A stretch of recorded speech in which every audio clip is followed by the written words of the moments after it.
And now, Andrea Mitchell. Yes. I wanted to ask about Ukraine. Okay.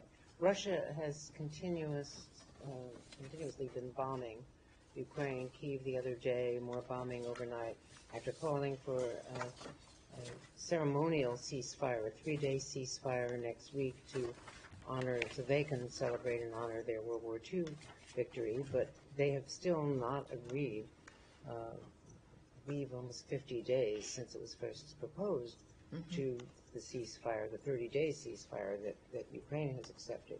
And now, as well, Foreign Minister Lavrov, in an interview, has said that the Russian position includes the demilitarization. He says denazification, which is a false statement, but the demilitarization of Ukraine as part of their agenda, as well as the lifting of sanctions, withdrawing lawsuits, canceling arrest warrants, and the like.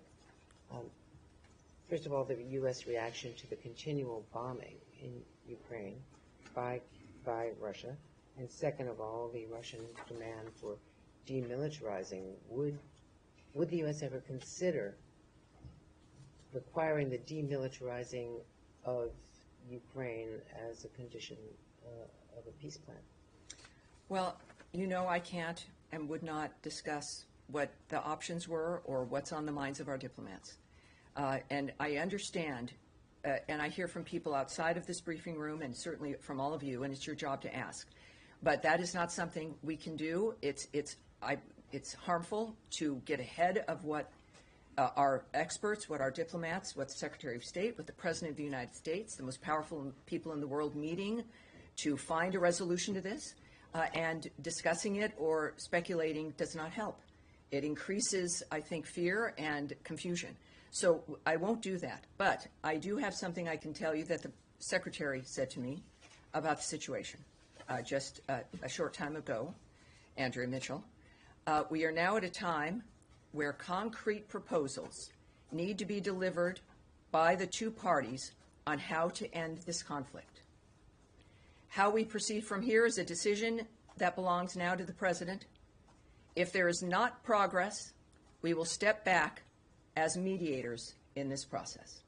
Well, he said on Meet the Press that this week was going to be pivotal. Oh, sure. This sounds like a pivotal statement to me. Yeah. So is there some sort of a time frame?